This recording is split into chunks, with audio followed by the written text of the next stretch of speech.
Come with me. My twins deserve a mother like you, he told the abandoned bride.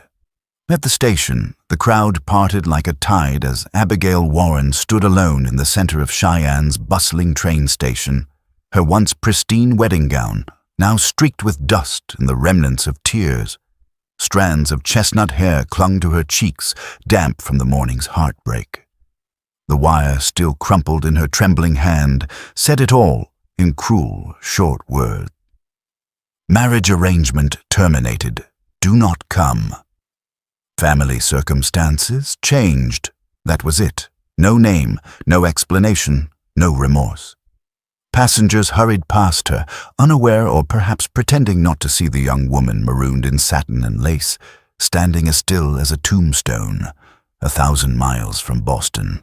No groom, no future, no place to go. Only the sharp Wyoming wind and the sound of boots and baggage rolling away from the life she thought she'd have. She felt like screaming, but the sound stuck in her throat. "You all right, miss?" A gruff voice broke through the fog. A station attendant, older, kind-eyed, trying not to gawk at the spectacle of a jilted bride. Abigail's lips parted, but no words came. Her throat burned. She forced herself upright, smoothing the skirt of her gown as if that would smooth the shame creeping up her neck. I just need a moment," she said softly, trying to hold what was left of her dignity. The man nodded and moved on, glancing back once before disappearing into the crowd. A sudden burst of giggles cut through the air. 2 red-headed little girls, identical in every way except for the smudges on their cheeks, darted through the station like colts set loose from a pen. They weaved between trunks and legs, their laughter bouncing off the stone walls. "Aurora! Adeline! Get back here before one of you ends up under a freight car!" A man's voice rang out, deep, exasperated, and startlingly warm. One of the girls barreled straight into Abigail's skirt, nearly knocking her off balance. "Oh!" Abigail gasped, catching the child instinctively. The girl looked up, bright blue eyes wide with surprise and curiosity. Before Abigail could speak, a towering figure strode toward them, his gait purposeful, his presence commanding. He was huge, broad-shouldered, sun-browned, dressed in a worn leather vest and a dusted brown cowboy hat. A man carved from the land itself. "I am terribly sorry, ma'am," he said, gently pulling the little girl back by the hand. His voice was gentler now, measured. "She means no harm. Neither of them do, just too much energy in too small a body." Abigail stared at him, blinking, unsure what to say. He looked at her, truly looked, and his eyes paused on the wire clenched in her hand, the gown, the smeared mascara. "You waiting on someone?" he asked quietly. She swallowed. "Not anymore." His gaze shifted, softened, then sharpened again like a blade catching light. "You've been left at the altar." It wasn't a question, and it hit like a blow to the chest.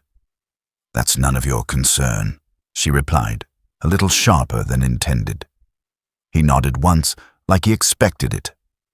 The second twin caught up, panting and grinning, tugging at his vest. He adjusted both girls around him like he'd done it 1,000 times, and when he looked back at Abigail, there was something new in his eyes. Resolve. "My name's Quinn Mackenzie. I own a cattle ranch 20 miles west of town." He shifted his stance, suddenly unsure of how to proceed, until one of the girls yanked on his belt, reminding him with childlike urgency what mattered. "I won't pretend this is normal," he said, "but I'll be straight with you." She stared at him, dazed. "Straight with me about what?" He hesitated only a breath. "Come with me. My twins deserve a mother like you." It landed like thunder in her ears. "What did you just say?" "I need help. A woman's hand. Someone who's kind and capable, and clearly in need of a new start." She blinked at him. "Sir, I don't even know you." "I'm not asking you to marry me. I'm offering you a job. Room, board, fair wage. As a governess. Just a trial for now. 2 weeks. For them. He nodded at the girls. One of them was now holding on to Abigail's gown, staring up at her with wide eyes. She should have said no. Every bit of her upbringing screamed at her to say no, but she didn't. "My name is Abigail Warren," she said, almost whispering. Quinn smiled, slow and genuine. "Then let's get you out of this station, Miss Warren." The twins cheered at something only they understood, and Quinn lifted their bags with an ease that made her feel tiny. "You'll be safe. I promise you that," he said, his voice lowering. She didn't know what made her step forward.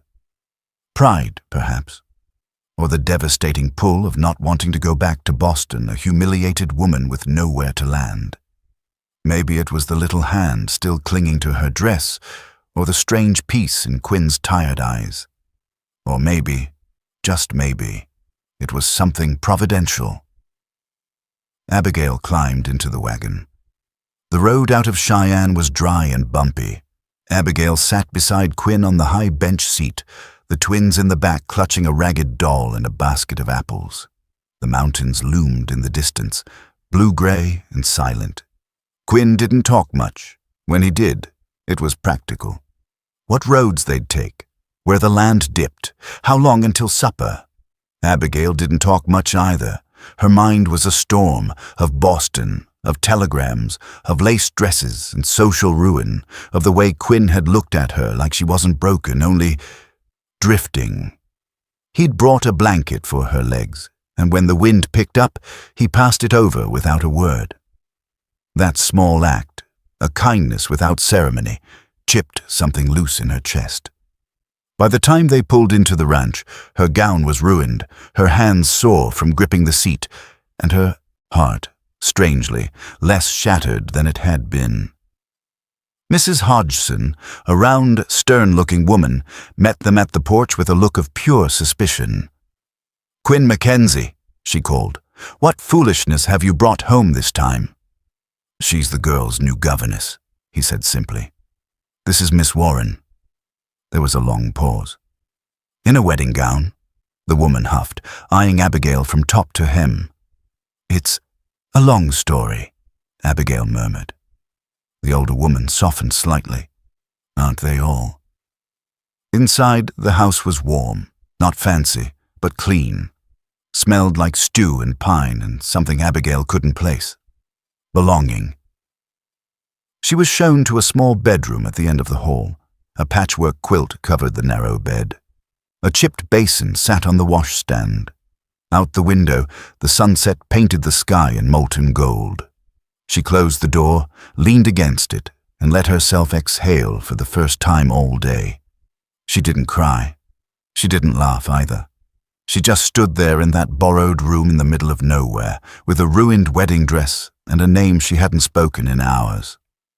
Later, she washed her face, changed into a faded blue day dress Mrs. Hodgson had found in a trunk, and joined the family at supper. The girls peppered her with questions. "Are you a princess? Can you make cookies? Do you know bedtime stories?" Abigail answered each with patience, even a small smile. She had been a teacher. She had loved children. She had not, until this moment, realized how much she missed being needed. After the twins went to bed, she stepped out onto the porch. Quinn was there, sharpening a small knife with practiced ease. "You don't say much," she observed. "I talk when it counts." They sat in quiet for a while. "I'm not running away," Abigail said suddenly. "I want you to know that. I came west for a man who didn't want me, but I stayed for a reason that might still be unfolding." Quinn looked at her, long and slow. "I can live with that." The sound of a distant train whistle cut across the prairie, high and lonely. Abigail turned her head, eyes searching the horizon. That train was headed toward Denver, where she was supposed to become a wife. Instead, she was sitting on a porch beside a quiet cowboy and his two daughters, wearing a borrowed dress and wondering if fate had simply changed its mind about her. She didn't know where this road led, but she wasn't afraid to follow it anymore. The morning light spilled across the Wyoming plains in quiet gold. Abigail Warren awoke in her small room at the Mackenzie Ranch to the unfamiliar sounds of roosters crowing, boots stomping across the front porch, and cattle lowing in the distance. The scents drifting in through the open window, smoke from the stove, dew on prairie grass, the earthy tang of livestock, were nothing like Boston's polished world of linen and perfume. She sat up slowly, her body still sore from the long wagon ride the day before. For a moment, she didn't move. The simple patchwork quilt lay folded across her lap. A cracked porcelain pitcher sat atop the washstand. The sky beyond her window was cloudless and impossibly wide. She wasn't dreaming. Abigail Warren had said yes to a stranger with 2 daughters and a weathered face. She'd left the wreckage of a wedding that never happened behind at the Cheyenne train station. And now she was here, in a ranch house carved out of the wilderness. She dressed in the plain blue day dress Mrs. Hodgson had lent her, braided her hair back to keep it tidy, and stepped barefoot onto the cool wooden floor. A moment later, her door burst open. "Miss Warren, you're still here." Aurora's voice rang like a bell, breathless and delighted. Abigail jumped, nearly knocking over the basin. "You gave us your word, but we weren't sure," said Adeline, appearing behind her sister. "People always say things they don't mean." Abigail knelt to meet their eyes. "When I make a promise, I keep it. But next time, girls, please knock." "Why?" Aurora asked, blinking. "It's just a door." "Because it's polite," Abigail said gently. "And it shows respect. Even grown-ups deserve a little privacy." The girls exchanged a glance, clearly not convinced but intrigued. Adeline's eyes dropped to Abigail's hands. "You're not wearing your princess dress today." "No," Abigail said with a small smile. "That dress was for something that didn't happen. This one's for something that just might." The twins seemed satisfied with that and hurried off toward the kitchen, bare feet thudding against the floorboards. Abigail followed, taking in the house as she walked. The main room was both parlor and dining space, with a large stone hearth and sturdy pine furniture. Quilts were folded over chairs, and the walls bore simple shelves stacked with books, jars of preserves, and a few family photographs in worn frames. A woman's touch still lived here, in the details. Quinn was already at the table, sipping black coffee, ledger books open before him. He looked up as she entered. "Morning," he said, offering a nod. "Hope the girls didn't scare you awake." "They did, but only a little," Abigail replied, folding her hands. Quinn's mouth twitched. "They're usually louder." The girls were already seated, devouring slices of fresh bread and butter. Mrs. Hodgson bustled around the stove, frying bacon with the kind of efficiency only frontier cooks possessed. "Eat up, Miss Warren," she said, not looking up. "You'll need your strength if you're going to wrangle those 2 all day." Abigail took a seat and accepted a plate. As she spread jam on her bread, Quinn spoke again. "Figure it's best if I show you around after breakfast. Let you get your bearings. Then you can start lessons with them tomorrow." "I'd prefer to start today," Abigail said, "even if it's informal, just to understand where they are." Quinn nodded. "Your call." After the meal, Mrs. Hodgson handed Abigail a small basket of chores for the girls. Some eggs to count from the coop, a few vegetables to sort from the garden. "Best way to teach children is through their hands," the older woman said. "Books are fine, but life doesn't happen in ink." Outdoors, Abigail found herself surrounded by a vastness that made Boston feel like a dollhouse. The fields stretched wide, dotted with cattle, cottonwoods, and the glint of water in the far creek.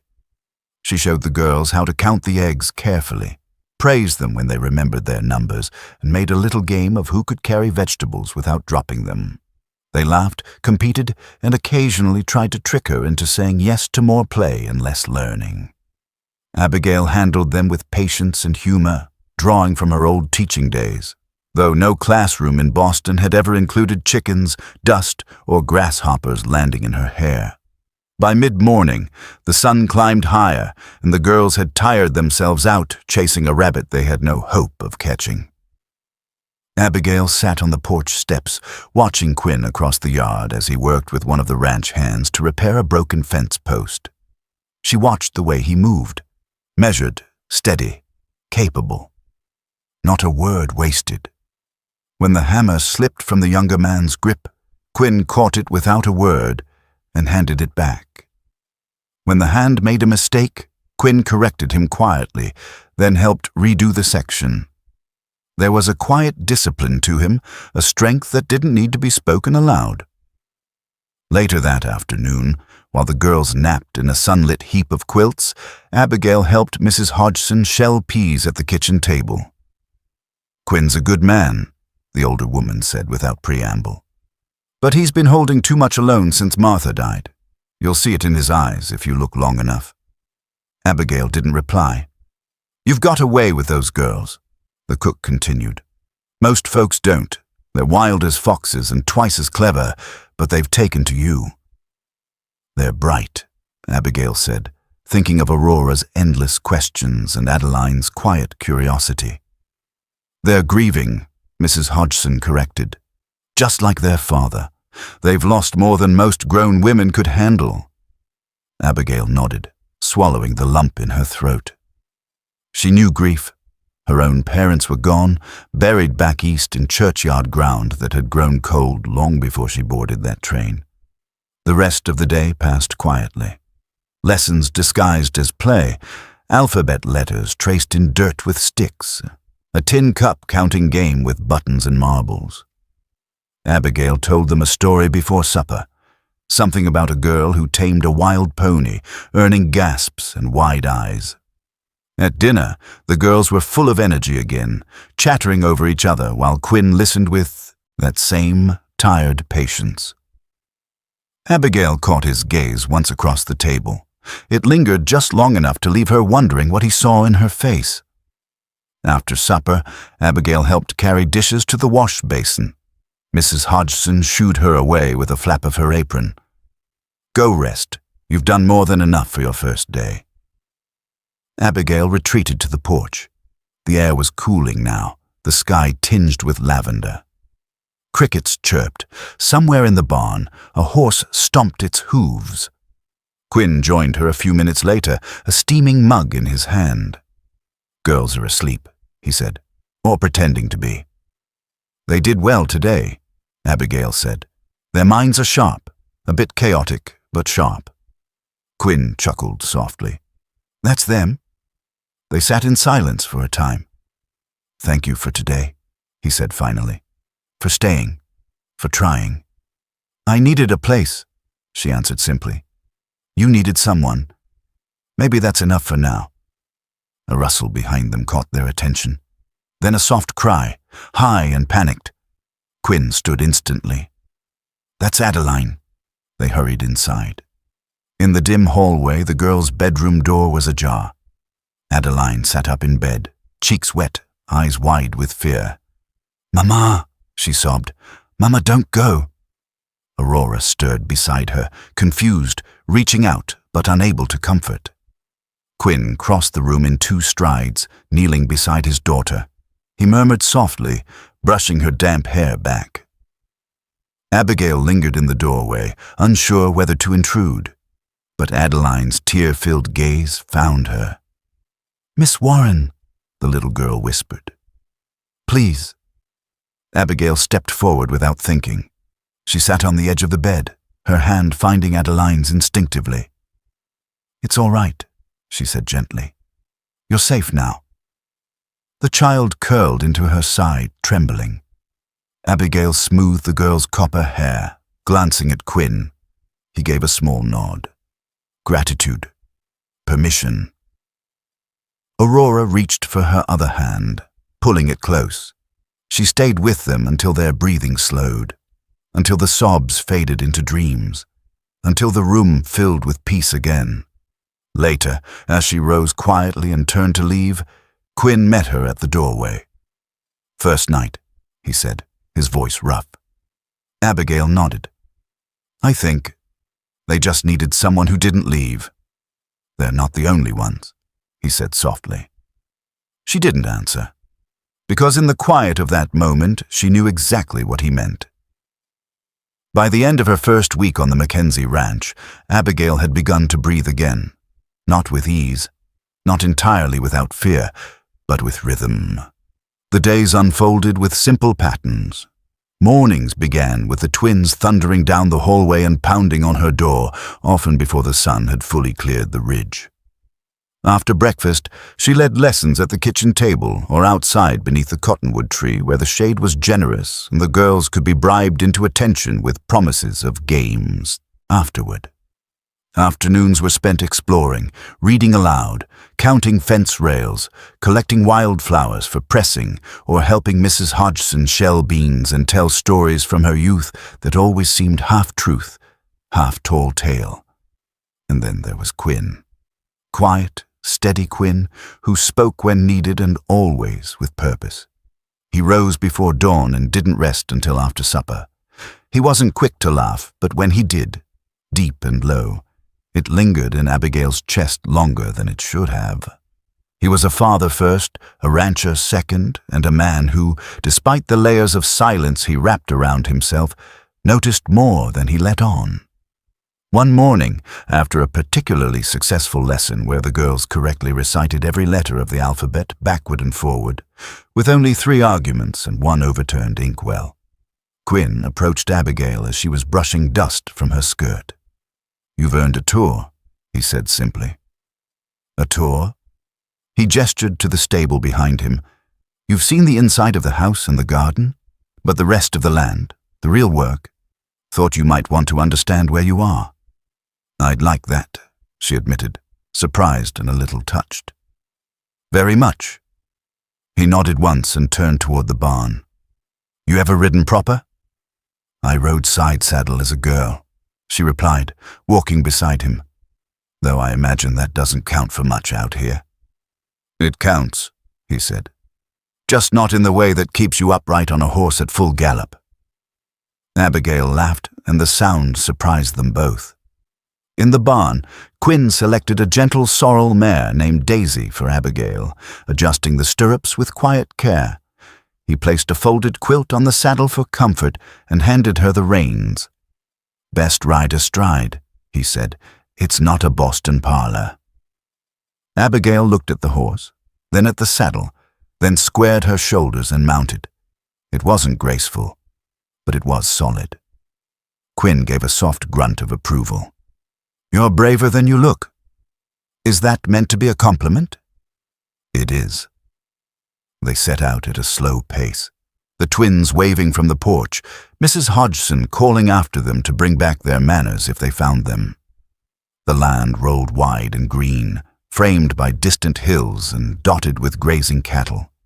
Cottonwoods clustered near the creek, their leaves whispering in the breeze. The sky stretched so high above them, Abigail felt small, but not in a way that frightened her. More like the land made room for her, whether she knew it or not. Quinn pointed out landmarks as they rode. That south pasture, best for calving in spring. Over that ridge is the north line. Neighbors up that way, the Callaways. You'll meet them Sunday if you're still here. If I survive another week of double-counting eggs and chasing frogs out of the basin, I'll be here, she said. His mouth tilted upward at the edge. The girls like you. Like them, Abigail said softly. They remind me what it feels like to believe the world still holds good surprises. They came to a narrow stream and stopped to let the horses drink. Quinn dismounted first and reached for Daisy's reins. Abigail stayed atop the mare, looking across the land. Did you grow up out here? He shook his head. Missouri.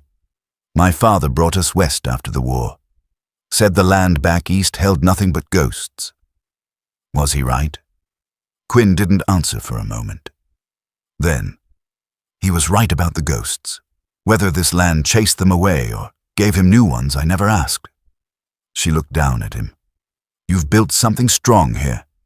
He shrugged, brushing a hand along Daisy's neck. Strong things can still break. They rode on. As the sun warmed their backs and dust kicked up from the hooves, Abigail ventured another question. "Your wife, Martha. The girls speak of her like she's still here." Quinn didn't flinch, but he didn't meet her gaze either. "She died 2 winters ago. Pneumonia. Hit fast. We were snowed in for a week, couldn't get a doctor out in time. Not that it would have made a difference." "I'm sorry," Abigail said gently. "She was fire. Red hair, sharper tongue. She kept me honest. Made this place more than a patch of dirt and cattle." He paused. "I don't talk about her much. But the girls need to remember that she was real, that love like that was real." They reached the highest ridge on the property. From here, the ranch stretched in every direction, fences like lines drawn across a page, barns, outbuildings, smoke rising from the kitchen chimney. The house looked small, and yet it held more life than she'd felt in a year. Abigail dismounted, needing to stretch her legs. She leaned on the fence rail beside him. "I lost my parents 3 years ago," she said. "A carriage accident. It was quick. Afterward, I moved in with my brother and his wife. She didn't want me there." "Is that what sent you west?" he asked, without judgment. She nodded. "A man. Harold Blackwood. We wrote letters. He offered marriage and a future in Cheyenne. My brother encouraged it. But when I arrived..." She glanced down at her hands. "He'd changed his mind. Sent a telegram and disappeared." Quinn was silent, but his jaw tightened. "That man's a coward," he said finally. Abigail's eyes stung, but not from shame. "Perhaps, but I'm starting to wonder if he did me a favor." They stood there a while, the wind threading between them, not touching, not close, but no longer strangers either. When they returned to the house, the twins burst from the doorway to greet them. Adeline wrapped her arms around Abigail's waist without hesitation, and Aurora clambered onto her father's boot like a child who didn't know how else to express her joy. Quinn scooped Aurora into his arms and twirled her once, just enough to earn a squeal and a smile. Abigail stood back, watching the scene unfold. Quinn's laugh echoed through the yard, light and real. The twins climbed all over him like puppies, giggling, demanding he carry both at once. And in that moment, Abigail laughed. It came without warning, a soft, startled sound that lifted from her chest like breath after drowning. She pressed a hand to her lips, surprised by herself. She hadn't laughed like that since Boston, since before the telegram, before the shame. She looked at Quinn again, watching him tumble into the grass with the girls, pretending to be tackled. And she realized something dangerous. She was beginning to like it here. Not just the land, not just the children, but the man who was slowly rebuilding her belief that maybe, just maybe, love wasn't a foolish risk after all. Sunday morning dawned crisp and clear, the Wyoming sky stretching like a watercolor over the plains. Church bells chimed from the small clapboard chapel 2 miles outside of town, calling ranchers, farmers, and townsfolk alike to service. Abigail stood in front of the mirror, smoothing the skirt of the only respectable dress she had left from Boston, a pale lilac one with delicate buttons and a high collar. It felt too fine for a dirt road church, and far too polished for someone who had spent the week gathering eggs, chasing children, and brushing hay from her boots. She heard the front door close and the muffled scuffle of boots below. The twins were already bouncing outside, calling for Quinn to help them up into the wagon. Abigail took a breath, tied her hair back with a ribbon, and stepped into the morning sun. "You look nice," Quinn said as he helped her climb up beside him. "So do you," she said, eyeing the pressed white shirt that replaced his usual flannel and dust-streaked vest. He wore the same brown hat, though, and that, she was beginning to think, would never change.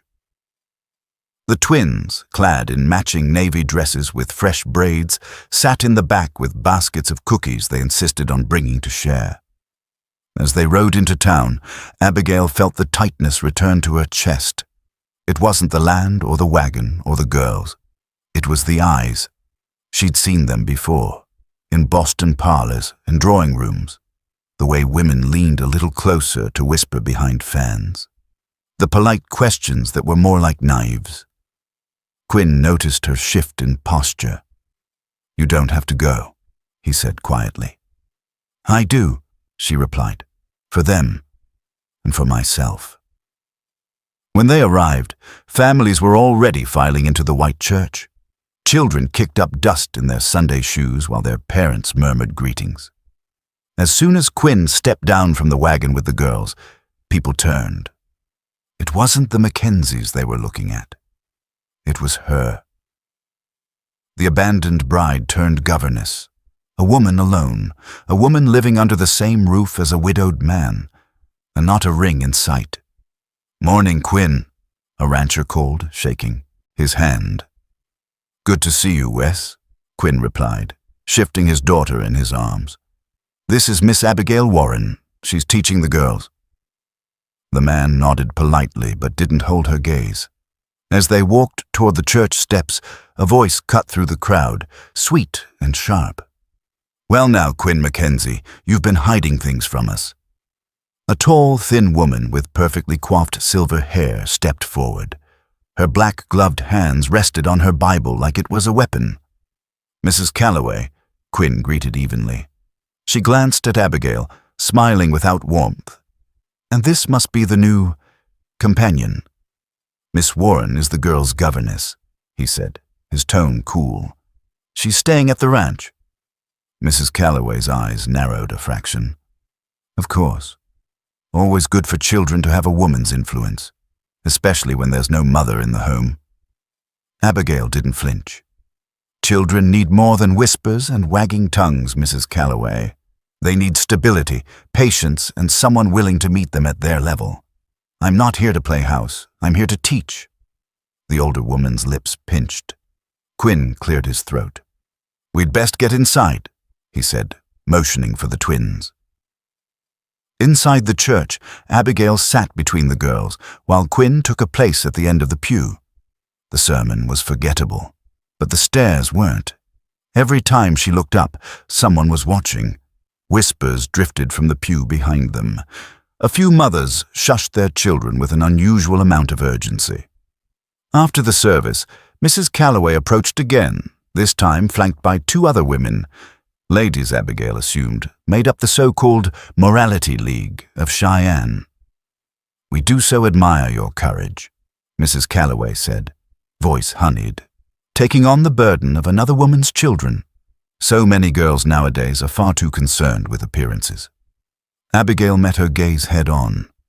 "Appearances are rarely accurate, I've found." "Oh, but they do tend to reflect something underneath, don't they?" Her smile widened.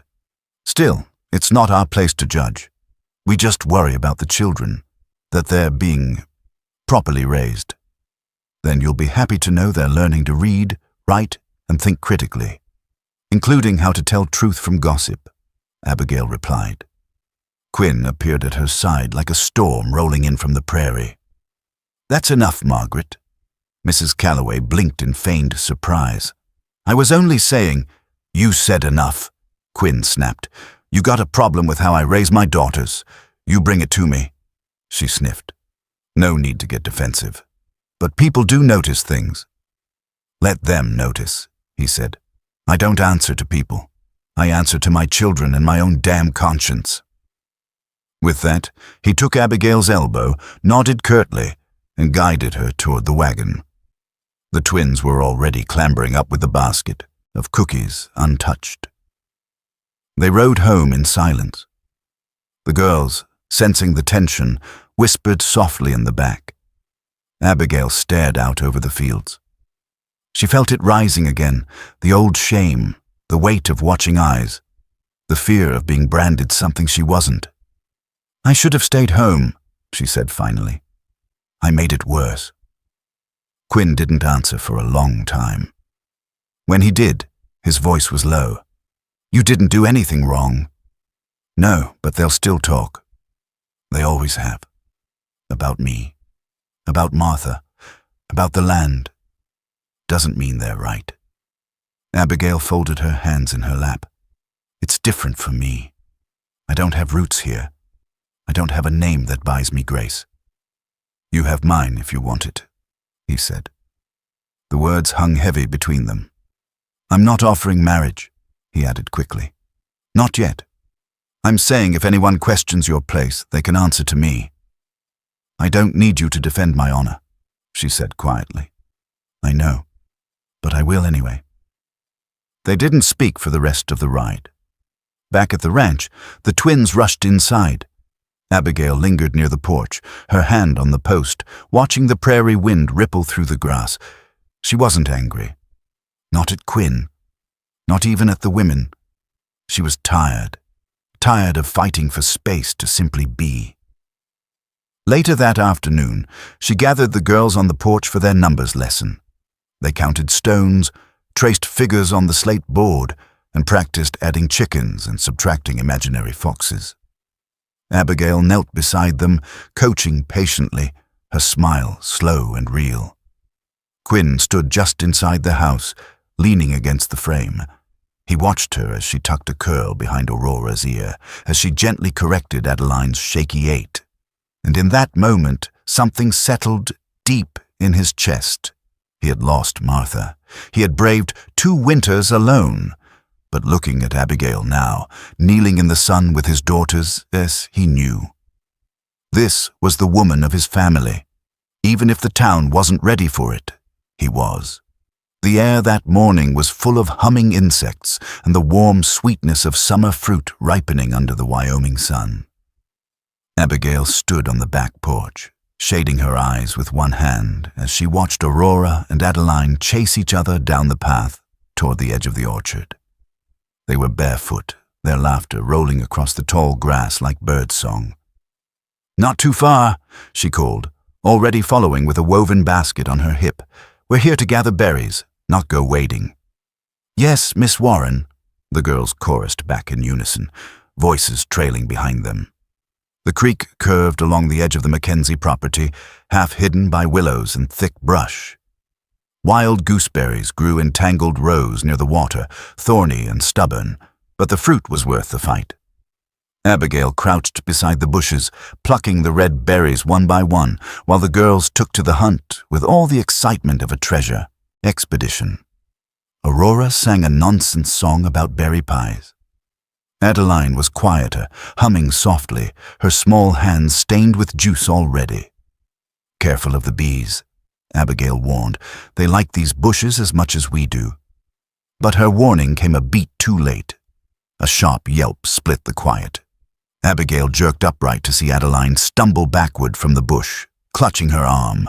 The little girl's face twisted in panic, and within seconds, she was crying, full, terrified sobs.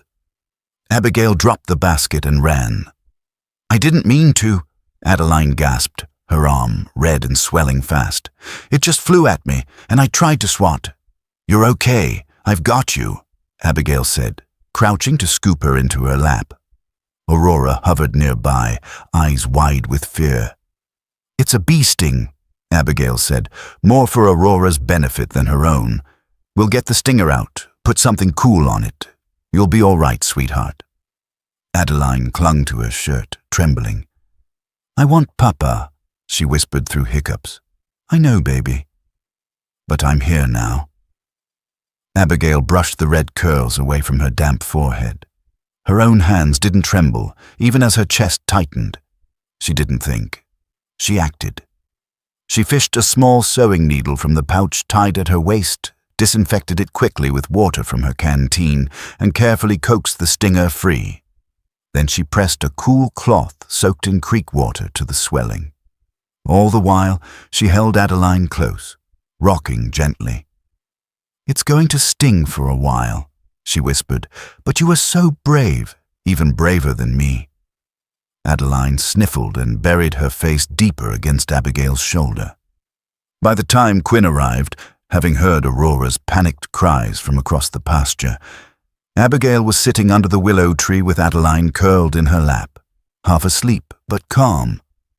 Aurora sat close beside them, clinging to Abigail's skirts like a lifeline. "What happened?" he asked, breathless, eyes scanning the scene. "Bee sting," Abigail said softly, not looking up. "It was fast." She panicked. "But it's out. Swelling's going down." Quinn dropped to one knee beside them. "Addie." Adeline blinked, saw her father, and reached out a sleepy hand. "I didn't see it," she murmured. "It just hurts." "I know, little bird. You're okay now." His eyes moved to Abigail. "You did good," he said quietly. She shook her head. "Anyone would have done the same." "No," he said with quiet conviction. "Not anyone. You didn't just help her. You made her feel safe. That's different." They walked back slowly, Quinn carrying Adeline in his arms, her head resting against his shoulder, while Abigail held Aurora's hand. That night, the girls insisted Abigail sit with them during supper. Aurora gave her the best roll from the bread basket. Adeline leaned against her side without a word. Even Mrs. Hodgson raised an eyebrow at the girls' newfound clinginess, but said nothing. After dinner, Quinn lingered in the kitchen as Abigail dried dishes. "I meant what I said," he said quietly. "About what you did today. I've handled injuries before. Scrapes, twisted ankles. But Addie, she looked at you like she knew you'd fix it. She needed comfort. She's still a child. She needed more than that," he said, eyes searching hers. "She needed a mother's touch, and I don't think I've ever seen anyone give it like you just did." Abigail swallowed hard, the warmth from earlier flooding her again. "I didn't realize how much I needed them," she said. "Until today, I thought I came here because I had nowhere else to go. But now, it's different." Quinn nodded once, his jaw tight with emotion. "It is." The house settled into quiet. Abigail sat outside on the porch steps for a long while, staring at the stars. She could hear the gentle rustle of leaves, the faint sound of the barn door creaking in the breeze. Somewhere inside, Quinn played a few notes on the old piano that had sat silent for weeks. The music was halting, imperfect, but tender. She smiled without meaning to. Later that night, as Abigail folded away the quilt at the foot of her bed, a small knock came at the door. She opened it to find Adeline standing there in her nightgown, clutching a soft toy rabbit. "Miss Warren?" the girl whispered. Abigail knelt. "What is it, sweetheart?" Adeline's lip trembled. "I had a dream again, but this time I didn't call for Mama." Abigail's breath caught. "I called for you," the little girl said. "I didn't want you to leave." She pulled Abigail into a fierce, small hug, pressing her face against her shoulder. "Please don't go." Abigail held her tightly, eyes damp. "I'm right here," she said. "I'm not going anywhere." The late August sun beat down with a golden finality, washing the Mackenzie ranch in heat and dust. Grasshoppers leapt in and out of the tall prairie stalks, and the cottonwoods shimmered in the slow, dry breeze like they were whispering secrets. It had been 2 weeks to the day since Abigail stepped off that train platform in Cheyenne. 2 weeks since she arrived dusty, humiliated, alone. Now, as she stood at the kitchen sink scrubbing the juice of fresh-picked plums from her fingers, it struck her how quickly routine had taken root. The mornings no longer felt foreign. The sound of hoofbeats outside, the smell of black coffee and firewood, the soft patter of small feet running down the hall, all of it felt like hers.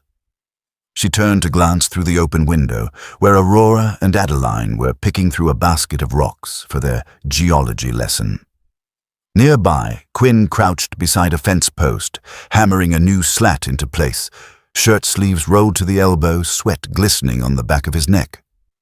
She shouldn't still be here. But she hadn't packed, hadn't mentioned leaving, and neither had he. That evening, as the sun sank in ribbons of copper and blood orange over the hills, Quinn invited her for a walk out by the west pasture. The sky was still streaked with light, and the warm wind tugged gently at the hem of Abigail's dress as they made their way down the familiar trail. "You know it's been 2 weeks," he said, hands stuffed deep into his pockets. "I do," she replied. "I said you could stay for a trial. You've done more than that." Abigail smiled, brushing a strand of hair from her cheek. "Are you firing me?" He stopped walking, turned to her. "No, I'm asking you to stay." Her heart gave a small, traitorous leap.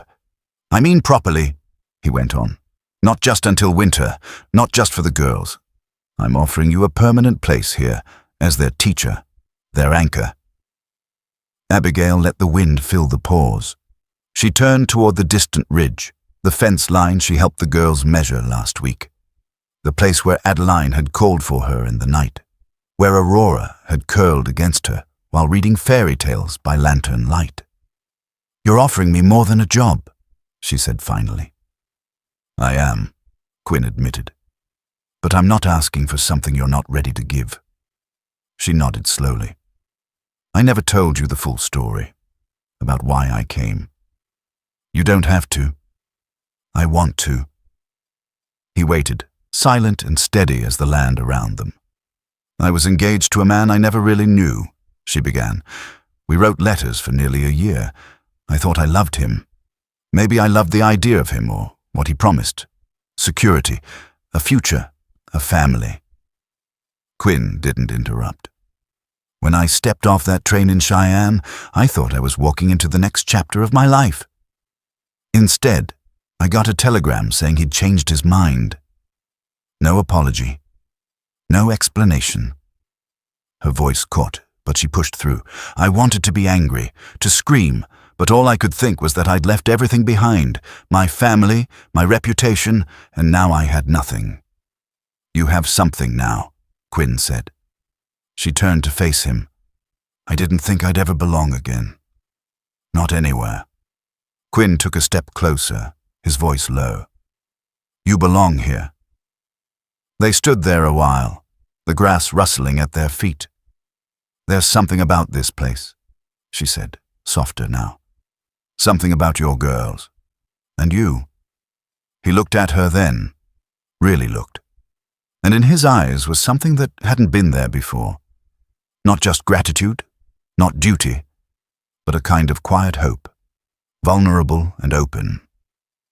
"I'm not asking for anything more than you can give," he said. "But if staying means something more to you too, then I'd be honored."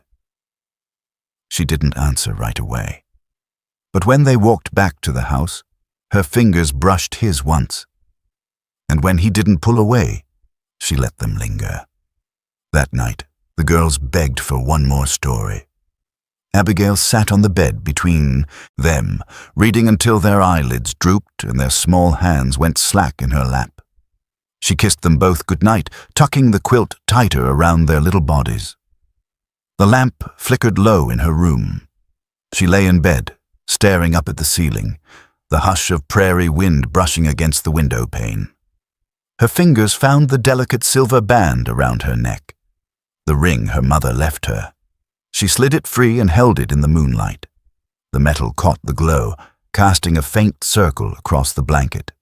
She'd always believed marriage was something done for survival, for protection, because society expected it. But now she was beginning to wonder if it could be something else entirely. Something built, slowly and quietly, on earned trust and genuine care, on laughter under cottonwoods, on stitched-up bee stings and silent understanding, on children who called her name in the dark. Her hand closed around the ring, pressing it to her heart.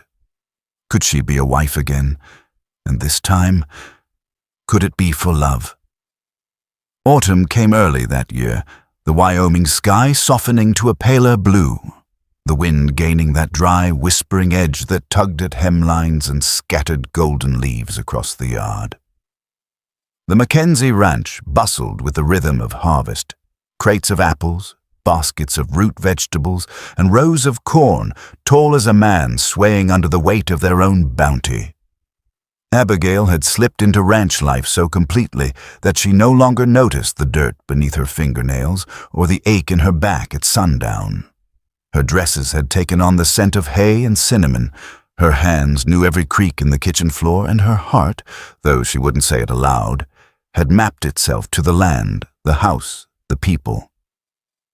One afternoon, they rode out toward the orchard on horseback, Quinn atop his tall bay, and Abigail on a chestnut mare that had grown more obedient under her hand. The girls sat together on a gentle pony, laughing as they bumped along the trail. The scent of ripe apples hung in the air, warm and sharp. They picked fruit until the baskets overflowed. Quinn hoisted Aurora up to reach a high branch, while Abigail brushed hair from Adeline's flushed cheeks. It wasn't a lesson, not in the schoolroom sense. But the girls learned to name trees, to sort ripe from rotten, to feel the seasons shift through the pulse of nature. That night, after dinner and bedtime stories and soft good nights, Quinn and Abigail sat on the porch in companionable quiet. The stars spilled across the sky like silver dust. A coyote cried out somewhere in the far hills, and the wind answered in the tall grass.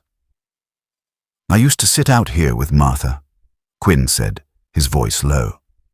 "She liked watching the stars, said they made her feel small in a good way, like her problems couldn't touch something that old." Abigail didn't flinch at the name anymore. She looked out into the night.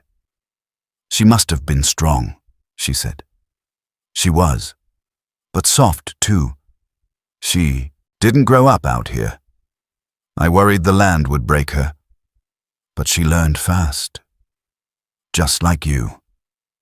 Abigail smiled faintly. "I don't know that I've learned fast. You've done more in weeks than most do in years. You didn't just survive out here. You found a way to give again, after all you've been through." She glanced over at him. His hands rested on his knees, but they weren't still. His thumb ran over his knuckles like he was working something out. "I'm not the same woman I was in Boston," she said. "No," he replied. "You're more." They fell into another silence, the kind that didn't need filling. The next afternoon, while Abigail helped the girls with their spelling on the porch, Aurora set down her slate board and looked up with her usual blunt honesty. "Miss Warren," she said, "do you love our papa?" Abigail blinked. Adeline leaned in, whispering, "We think he loves you." Abigail looked between them, heart hammering. The girl's eyes were so open, so trusting, so sure. She opened her mouth, closed it again. "I love this home," she said finally. "I love being here with you too. That's a kind of love too." The girls didn't look disappointed. Aurora just nodded, as if that confirmed what she already knew. That evening, after the dishes were done and the house had gone still, Quinn asked Abigail to walk with him out to the barn. The air was cool, the sky streaked with lavender. Inside the barn, lantern light flickered against old wood, and the sweet scent of hay filled the quiet. He led her to the tack room, where a small wooden box sat on the work table. He opened it without a word and took something out. A silver ring, simple, worn, but elegant. A delicate swirl of engraving curled along the edges. "This was my mother's," he said. "She gave it to me when I married Martha. After she passed, I kept it. Thought maybe I'd give it to one of the girls someday." Abigail's breath caught. "I know this isn't a perfect time," Quinn went on. "I know there's still a lot you're carrying, and I don't want to rush you, but I want you to have this." He placed the ring gently in her palm, his voice low, steady. "You don't have to answer tonight. You don't have to answer at all. I just need you to know. My heart already belongs to you, whether you wear this ring or not." Abigail stared down at it, her throat tightening. "You don't owe us anything," he added. "You've given more than I ever expected. But if there's a part of you that wants this life, not just for the girls, not out of duty, but because you choose it, I want to build it with you." Her fingers closed around the ring. Quinn stepped back, tipping his hat. "Good night, Abigail." She didn't speak, didn't follow. Just stood there as he disappeared into the twilight. Later, in her room, she lit a single candle and sat on the edge of the bed. The ring lay in, her palm warm from her skin.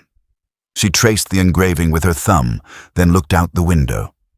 Beyond the ridge, the mountains stood black and still, their peaks cutting into the starlit sky. Somewhere out there was the plot where Martha Mackenzie had been laid to rest. Abigail had never been there, but she could feel her presence in every part of the home she'd entered, every quilt, every book left behind, every lullaby the girls still remembered. And yet, here she was now, holding the next piece of the story in her hands. Tears slipped down her cheeks. Quiet, steady, grateful. She looked out toward the mountains and whispered, not to Martha, not to herself, but to the silence between past and present. Is it all right if I love him too? The wind had shifted. Abigail felt it before the sky changed, something in the air, tense and brittle like a taut wire ready to snap. Autumn had settled over the land, but beneath its golden beauty, a different kind of cold crept in. It started with whispers again, the way it always did in a town like Rockwell. First at the feed store, then at church. A woman at the bakery leaned close to another and said the words that cracked open old gossip. She's still not married to him, you know, living under the same roof, teaching his children, as if she were already the wife. The next Sunday, the pews felt tighter, backs straighter, eyes sharper. The weight of silence fell on Abigail the moment she entered the chapel beside Quinn and the girls. She sat with her spine held proud, but her hands trembled beneath the hymnal. That afternoon, it came to a head. 3 women rode out to the Mackenzie ranch in a carriage, sharp-shouldered, tight-lipped, led by none other than Mrs. Virginia Calloway, president of the Morality Committee. She wore black, though no one had died, and carried a folded parchment as though it were scripture. They didn't ask to come in, just stood in the yard, voices raised enough for the ranch hands to hear. "Mr. Mackenzie," Mrs. Calloway began, "we've received formal complaints about the arrangement you've made here. A woman of unmarried status residing under your roof." "She's employed here," Quinn replied, jaw set. "It doesn't matter what you call it. The implications are unseemly. There are children involved, daughters. What sort of example is this?" Behind Mrs. Calloway stood a woman Abigail hadn't seen in months, Helen Farrow. Her face was powdered, her smile thin and smug. Helen had once pursued Quinn after Martha died and been gently turned down. It seemed she hadn't forgotten. "Morality is the backbone of any decent town," Helen said sweetly. "We simply can't have young women thinking they can flit about, cozy up to widowers, and call it virtue." Quinn stepped forward, but Abigail touched his arm. She moved ahead of him, dress catching in the wind. "If there's something that needs to be said," she said calmly, "let me say it." Mrs. Calloway looked her up and down, clearly not expecting grace. Abigail turned to face the small crowd that had begun to gather. The ranch hands, a neighbor from the farm over, even Mr. Hodges from the school board. "I came here because I was abandoned," she began. "Left at a train station with nothing but a suitcase and a ruined name. I was humiliated, alone, and a man I didn't know offered me shelter, not out of pity, but out of kindness, for his daughters." She paused, glancing toward the porch where Aurora and Adeline watched, eyes wide. "I've taught them to read, to count, to cook and sew and ask good questions. But more than that, I've tried to teach them gentleness. That goodness is a choice you make, not something you're born into." A murmur ran through the onlookers. "Every day I stayed here, I thought maybe I should leave, that people like you wouldn't let a woman rebuild. That grace was a privilege, not a right. But then those 2 little girls would hold my hand, or bring me a flower, or ask for one more story." Her voice softened. "I am not ashamed of the life I've built here, and I will not apologize for loving this family." Silence fell over the yard like snow. Then came the voices. "My boy said she stayed late to help him sound out his letters. a man from the back spoke. "She didn't have to." "My daughter cried when she missed her lessons," added another. "Said Miss Warren tells stories that make her believe in heroes again." "She's done more good here in a few months than some of us have in years," muttered Mr. Hodges. Mrs. Calloway's mouth tightened, but the tide had turned. The town, once wary, had heard something truer than gossip. Just then, Quinn stepped forward. He didn't raise his voice, didn't puff out his chest. He only looked at the people gathered, then at Abigail. "I wasn't looking for a wife," he said. "I didn't think I could ever love again. But this woman has brought life back into my home, laughter into my girls' hearts, and hope into mine." He took Abigail's hand, and she didn't pull away. "I'm not keeping secrets. I'm not hiding anything. So I'll say it plain. I will marry her, not because the town tells me I should, but because I want to. Because my daughters deserve a mother like her. And I need her." Gasps. Silence. Then a soft, surprising ripple of applause from somewhere in the crowd. Abigail's eyes welled. Not from shame, not from fear, but from the weight of being chosen, this time not out of desperation, but devotion. She turned, hand still in Quinn's, and saw Aurora smiling through the porch rails, whispering to Adeline. He said it. He really said it. October wrapped Rockwell in a golden hush. Cottonwoods burned bright yellow along the creek beds, and the wind smelled of apples and wood smoke.